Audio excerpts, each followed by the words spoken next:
Good afternoon, everybody. Happy Hump Day. I'm excited to have Sharvita House in the house with us.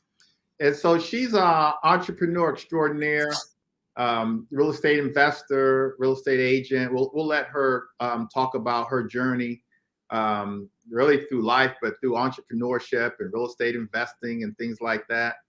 And so, again, I'm excited that she's here and that she's sharing with us. I was just talking to her right before we got started, and just to let her know that she's an inspiration. So, thank you, Sharvita, for being here. And just tell everybody a little bit about yourself. Um, let me see. I started with real estate back in 2015. My dad's a licensed realtor. He lives out of state now. So I've pretty much been immersed in real estate since I was little because of my dad. Okay. And as long as I've known you, which has been a long time, you've been a full-time entrepreneur. What did you do before your entrepreneur route started? Well, I owned a hair salon. I've always had a passion for helping people. So my hair salon specialized in helping women that suffer from hair loss. So before that, I waited tables just a little bit when I was a teenager, like 2 times very briefly for like 2 to 3 month stints. And then that was pretty much it. I was always pretty much an entrepreneur. So you got your cosmetology license like right like at a very young age. Yes, when I was 19. Right after I got back from the Army. Most people don't know this, but I was in the Army for just a little bit. And then I came back and then went into cosmetology. Wow, I didn't know that. So I don't speak on it. how long did you do hair before you started your own business? Um, about maybe about 8 years. Oh, so you About did eight hair for years. about 8 years, and then you opened up your own shop. So what was your mindset back then? Why did you decide to take a leap of faith to start your own salon? Because the salons that I was renting space from, um, I was really limited with the space because of the clients that I was servicing for hair loss. So I didn't have a private area and I couldn't really control my environment with the noise level. So I always had a passion to be able to um, have a separate area to be able to help those hair loss clients. Okay. Hmm. And so do you still have the salon? I do. Okay. Hmm. And so you have the salon. When did you decide to get your real estate license? Back in 2015, I went Okay. to Caldwell Banker and then went to school there and then came to you guys after I went to school there. So multiple streams of income. Why did you decide to get your real estate license? Um, that's a good question. I I just mean, wanted to do something different, but I always saw my dad doing real estate, so he was truly an inspiration to me. But I just wanted to do something different and take the stakes a little higher with entrepreneurship because it's a lot different than standing behind a chair. okay. Yeah. And then from that getting your real estate license, you started Mhm. getting into real estate investing. Yes. And Mhm. so what was that like, just getting into investing? Let's see. So I started with buy and holds, and I had some tenant issues. Then I started to do flips right at the kind of like in the middle of COVID. Hmm.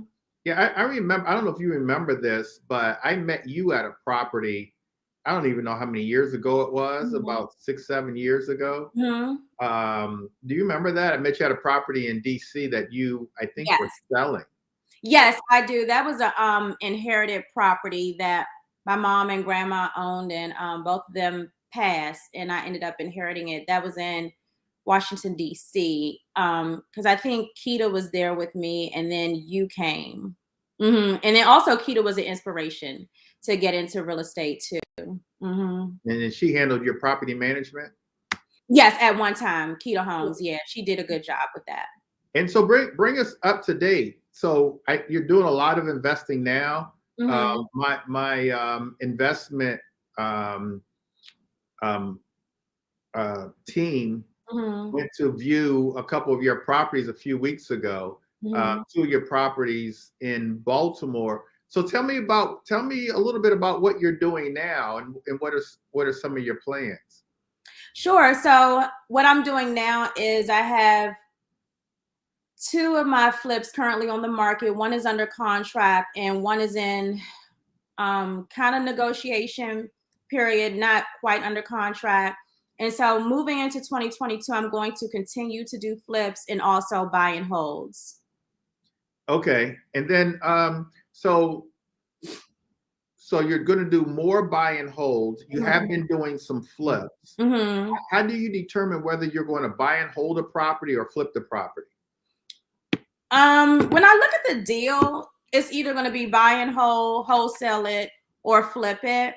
So I pretty much take any deal that comes at me and then I figure out what I'm going to do with it based on the numbers, based on the profit I can or cannot make, based on the distance, based on the complexity of the deal. So, yeah. And how are you finding your properties?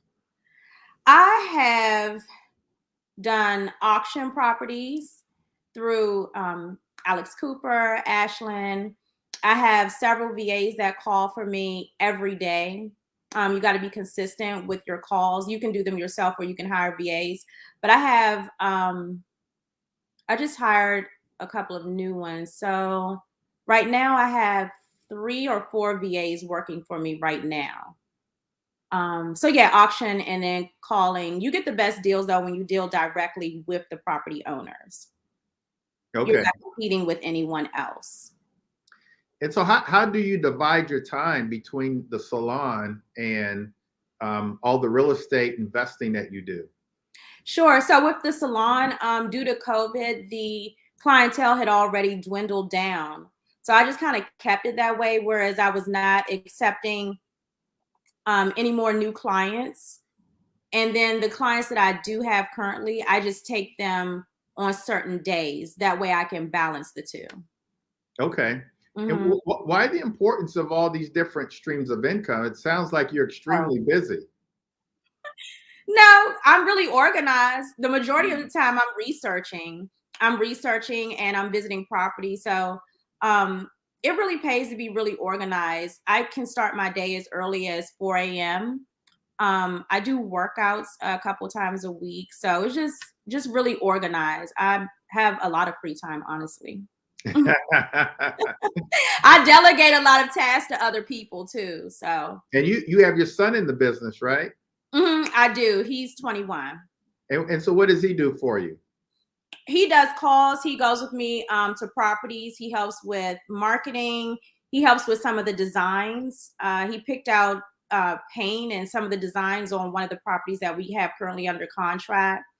He pretty much helps with everything. He's been a really good asset to all of my businesses since he's been a preteen, and he's always been entrepreneurial spirited himself. I mean, I'm sure he gets that from you. Yes. And so so contractors are one of the biggest challenges that we have in the investing industry. Mm-hmm. How do you deal with contractors? How do you find them first? Okay, so my current ones that I work with on about 5 projects this year, I found them through mentions on Facebook. I will say they've been really great with timelines above all else. I mean, you're going to have your issues with contractors, but they've been really great. They've always been really responsive.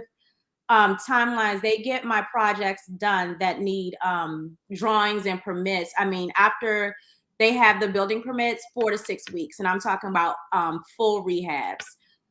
Sometimes there's a slight delay with a few things, but it doesn't go over. So yeah, I through mentions on Facebook, and then I look through groups too, because a lot of times they'll do self promotions or have their friends promote them. But I do a lot of research and I make sure that they're good. I make sure that they are MHIC licensed. I know sometimes people don't care about that, but I do. Yeah. Mhm. And have you ever had to fire a contractor? Um, One, but this guy, it was for landscaping. It was just something minor over landscaping.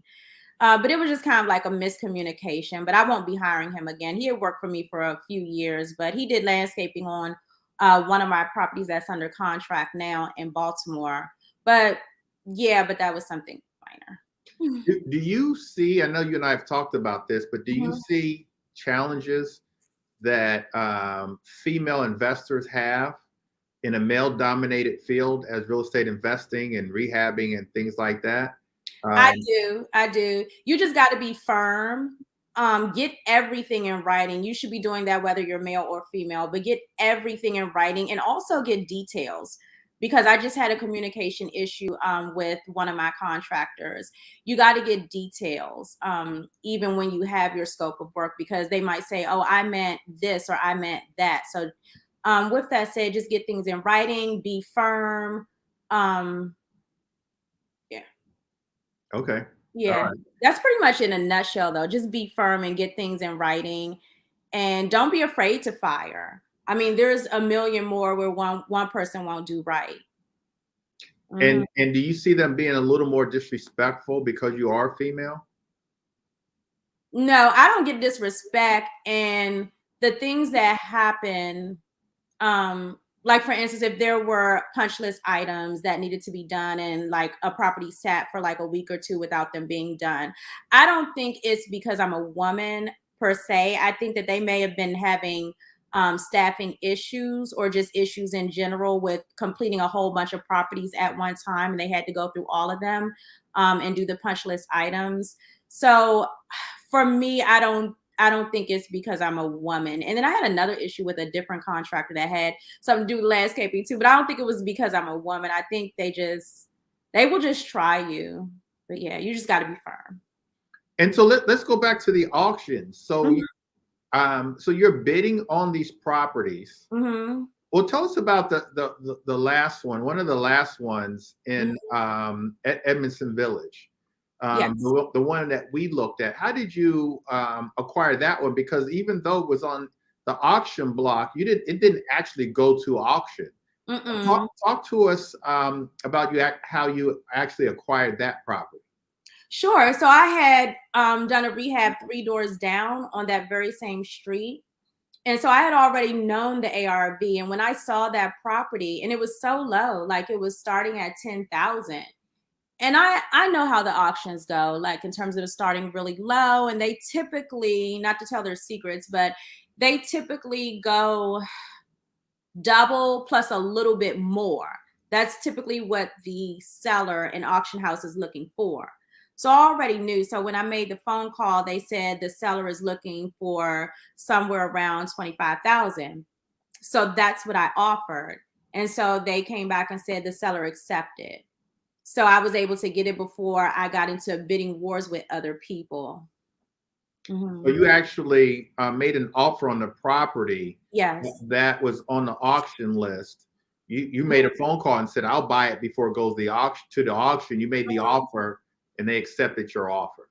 Yes, that's how you get like pretty much your best deals. You can take a chance because sometimes they don't sell, but it's best sometimes to just go ahead and purchase them before you get into bidding wars with other people. Mhm. Okay. And how are you financing your properties? Cash and hard money loan. Okay. Mhm. And it seems like your sweet spot in terms of location is Baltimore. And so, are you buying a lot of properties in Baltimore?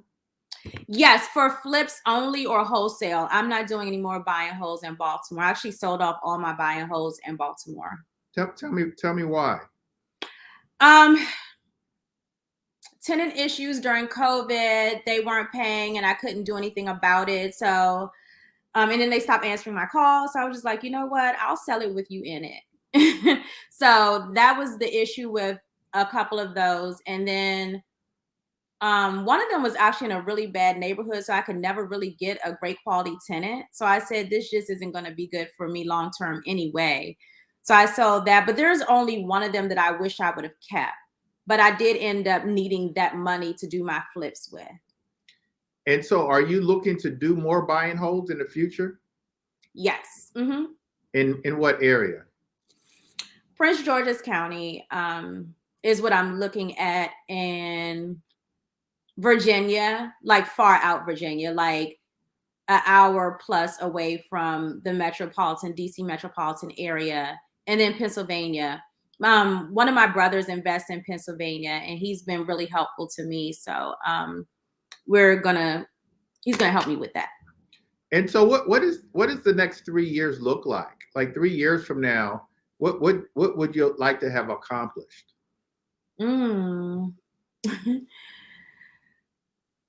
A bigger rental portfolio.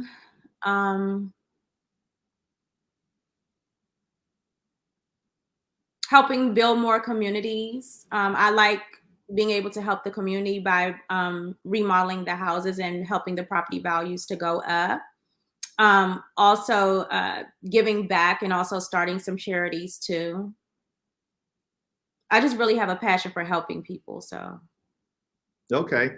And we all kind of gone through COVID and the challenges of COVID as investors and get materials and the costs and things like that. How has COVID affected you in, let's say, the last year and a half?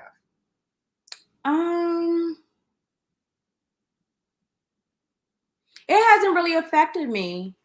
And the reason I say that is because of my contractors. They've been really great in terms of sourcing materials. They do charge a little bit more, though, I've noticed, than other contractors, but they get things done in a timely fashion and they're able to get my materials. Like, for instance, an example is I decided while I had one of my properties on the market that I wanted all new windows in my house. And so on a whim, they were able to get all new windows in 5 days, whereas I saw a lot of other investors complaining in the Facebook groups that they had to wait 8, 12 weeks for windows. So whatever connections that they have, they're able to get my stuff done really quickly.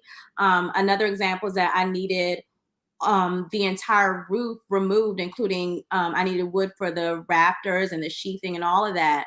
The price was like really, really expensive, like probably way more than anyone else would have charged me. And people actually can't believe that I paid that, but I mean, they got it done. People still cannot get their roofs done down to the rafters and the sheathing. So my contractors, whatever connections that they have, they've been really great. Okay. I know you, did you have, I know that maybe you had some challenges with those contractors, but I mean, if they, if they were able to get the material and all that, I would keep them. What challenges did you have? And they finished my stuff like really fast too.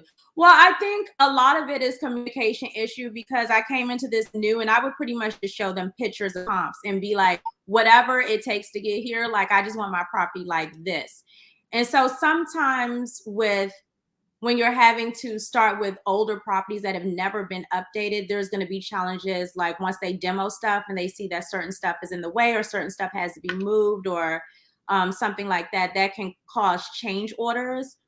An example was moving the stairs. Like I was never told that the stairs needed to be moved, and I would incur a charge of over $2,000 for doing that. And so that was like those kind of things will take your budget up. Also, change orders for another property, like I was telling you about the roof.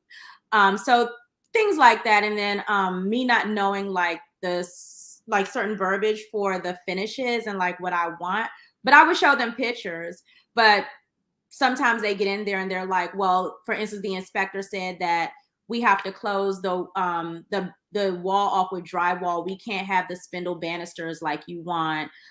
This wall has a chimney behind it, so we can't do the electric fireplace like you want. We're going to have to build that wall out, and that's going to cost extra. We demoed this wall and we wanted to do exposed brick, but the brick was so damaged. They were like, well, it's going to be a lot more work than we thought, and it's going to cost more because we have to point up all of the brick and then do the glaze over top of it. So those kinds of things. It's good. It sounds like you've got a wealth of knowledge. Yeah, just in 1 year in so, terms of flipping. Yeah. And so how have you learned all this? By doing it, just jumping in head first. Like I said, I sold a bunch of properties, and then also I cashed out one of my retirement funds too. You probably shouldn't do this, but I cashed out one of my retirement funds because they had like some COVID thing where you can pay the interest back in 3 years. And I was just like, you know what? I'm just ready to go and start flipping. So yeah, I did start with that, and then I sold off 3 properties, and then I took all that cash and just been flipping, and then doing hard money loans, and then just flipping. I did forget that piece. Yeah. Okay. My CPAs got on me about that too. They were like, why did you do that? I was like, that's what I want to do. It's my money. But you're building wealth, and has it paid off for you? Oh yeah. Okay. Mm-hmm. And in terms of the finishes, do you participate in the finishes and picking out like the flooring and the lighting and? No, but I'm gonna start though. Yeah. I will say this though, all of my properties have sold for asking price or over. So whereas like other investors, they'll say, oh, they kind of got over on you, or whatever the case may be, they still sell for asking price or over. But I know that could probably be an issue with profit too. So moving into 2022, I'm going to be much more involved in picking out the finishes. And they're fine with that. They just tell me, they're like, well, you didn't come in and tell us. You just showed us pictures. So, I mean, I understand. But yeah, definitely I'll be more involved in it. And speaking of 2022, what do you look to accomplish in the new year? Doing more wholesale deals, more buying wholes. And actually, let me put some numbers to it. So in terms of buying wholes, about 10 buying wholes. Wholesale deals, that could be about 10. Flips about 5. So you want to do about 5 flips next year? Okay. I did 3 this year. Yeah, okay. 3. The bigger ones take more time because of permitting and everything, but about 5 in 2022. How often do you visit your properties? Not as often as I should. But I'm going to start visiting weekly now. Okay. Yeah, I mean that's the one advice I would give you is definitely visit your properties. Yeah. We're all busy, but I mean, I could tell you stories about years ago, 20 years ago, when I was flipping, I wasn't visiting the properties. One day I happened to show up and the contractor wasn't there. I called and they said, we started another project. Yeah. So you get, we'll be back to your project in 2 or 3 days, but we know that time is money. And so we want them there. And if they know if there's a pattern of you not being there, then a contractor, they may take on another project in between, your project. Yes. So stuff like that happens. Yes. Are you looking to build more crews, get more contractors in the new year? Yeah, actually, I would like to manage my own property. So if somebody could reach out to me and we can partner, or I can shadow them. But I'd love to be able to manage my own properties because I've walked up on other people's projects and gotten some of their subs. I just need more knowledge to be able to manage them, like from start to finish, when it starts with like the drawing and pulling your own building permits. And I know the subs, they pull for their own trades, but I'd love to be able to do that in 2022. Okay. It looks like you've got some exciting things happening in 2022. Yeah. In terms of marketing, we know you find your projects via auctions. How else are you finding properties? I know at one time you're doing some postcards. Oh, I did do postcards for a bit, but I found that they threw them in the trash and they ended up just taking their properties to auction. A lot of it has to do with branding and name recognition. So if you are doing postcards, you got to just keep doing it. And sometimes it takes years because like these big auction houses, they know their name, so they feel more comfortable with them. Like Alex Cooper and Ashton, they feel like that they have a better chance of getting a higher offer because it's exposed to the public all at one time. But with that said, yes, I did do postcards, and I didn't do it long enough to see the success that I needed to. And so, are you looking to find more, utilize more wholesalers in the new year to find properties? No.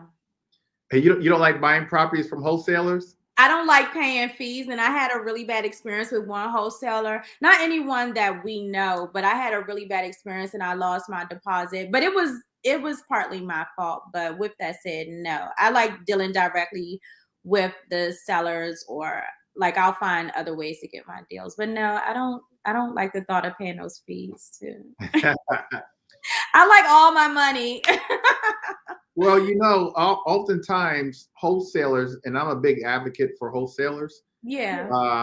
They're buying properties well below market, and so as long as the numbers work for you, or as long as the numbers work for me, I don't have a problem buying properties from wholesalers as long as the numbers work.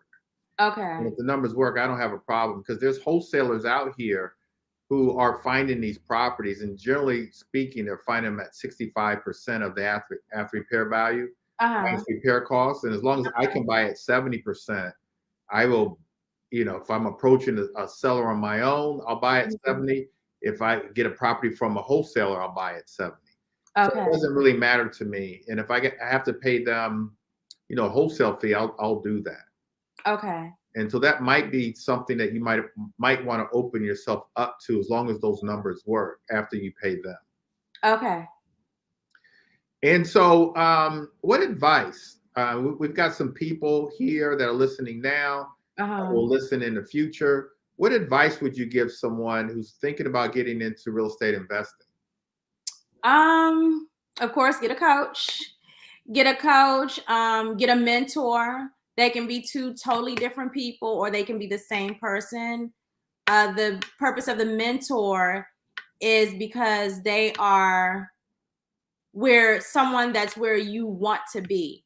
And then the purpose of the coach is because that's the person that's going to help you get there. So they can be two different people or the same person. And then just do a lot of research, just research in general before you start doing things. Watch your circle. So you want to be around like-minded people. You are the company that you keep. Make a schedule, stick to the schedule in terms of like your day time block. Even if you're dual career or dual business owner, time block and find time to build your business and build your brand. Be consistent. All good things. All good things, Sharvita. That's wonderful. My last question for you is, what mistakes have you made? What mistakes have you made? What are some of the things that if you could do all over again, you would?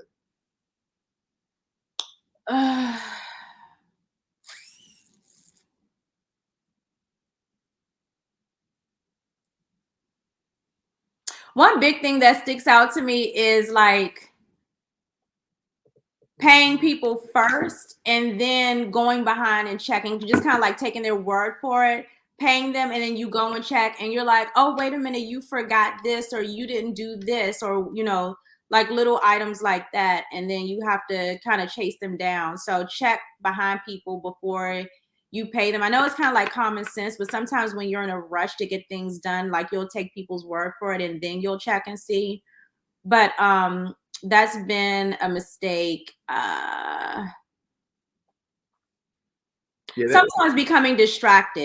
Sometimes becoming distracted where certain personal things can kind of get in the way, and then you just kind of get right back on track. Okay. Yeah, that's I think that's good. And I think it goes, part of that goes back to checking on your properties. Yes. And you never ever want the contractor to be ahead of you in terms of the money and the work. Yeah. You don't want to pay them for work that they haven't done yet, because then they can walk off on you. Exactly. Yeah. And so you kind of want to keep that equal. You pay Mhm. them for the work that they've done. Yes. But then also you've got to definitely check on the properties. Yes. I agree. And so Every week or more. we've got a few questions or comments. Charles is saying at 65% of after repair value is enough for everyone to eat. And I agree with that. If a wholesaler Mhm. can get the property at the 65% after repair value and then wholesale it at a 5% of after repair value, Yes. there's enough money for the wholesaler to eat, Mhm. the cash buyer to eat. And so I definitely agree with that. Yes. Um, we've got Beautiful is saying, I need a mentor, someone to guide and help me. Also, I can help you, or we can learn together. So you've got some people out there that want your assistance and need your assistance. And I'll give you the honestly, phone number here, and then that way they can give me a call or shoot me a text message. Is it okay if absolutely, I do that? go ahead and do that. Okay, it's 301-404-5512. Okay.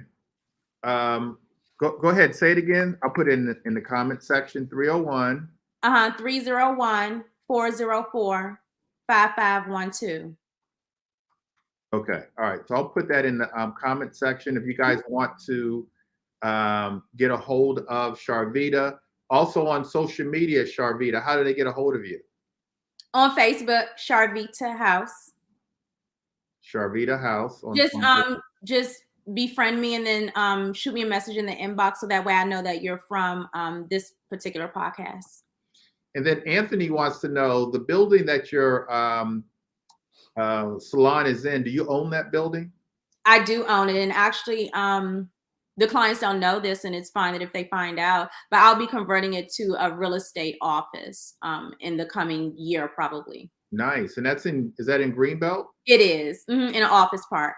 Okay. So you've got a nice portfolio. Mhm. You mentioned earlier that you cashed in some of your retirement savings. Mhm. All What, of it. so in exchange for real estate. So Mhm. looking towards retirement, what does that look like? How many years from now, and what are you trying to build up for retirement? What are you going to live off of? Um, I will be living off of passive income from the rental properties. I actually have a few of them already. They're just not in Baltimore. And also I'll be living off of 401k because that'll be back funded again. Okay. Hmm. All right. So it looks like you're well rounded, Sharvita. Yeah. You're really doing well. You're a shining example of what things can be if you take a leap of faith Hmm. and follow follow your gut and Hmm. not be afraid to make mistakes. And that's what it looks like with real estate investors, and that's what we have to do. Being an Yes. entrepreneur is not easy. Hmm. But if you want to be your own boss, if you want to make an income where the sky's the limit, Hmm. it's selling something and it's being, an entrepreneur. And you're doing all that. You're saving your money, you're investing your money. Um, and so you're doing all the right things. So I just want to thank you again for being here and for sharing with all of us. This has been very inspiring. You're just doing a wonderful job. So I thank you. You're welcome. All Thank right, you guys. So this you is for having me. absolutely. We'll have you again. This is Sharvita House, um, entrepreneur extraordinaire, real estate investor. She's doing her own thing. If Sharvita can do it, you guys can do it too. You just got to take a leap of faith. Like she said, she studies, she reads, all those kinds of things, and she bets on herself. And oftentimes that's what we've got to do. We know that we control our own destiny, and Sharvita is in control of her destiny. Nobody else is in control of her destiny, and she's paving a way for herself, for her family, and she's just doing all the right things. So, all right, you guys, happy Hump Day. Thanks again, Sharvita. You're We'll welcome. talk to you guys soon. Have a good day and good week, and happy holidays, everybody. Thank you. Happy holidays.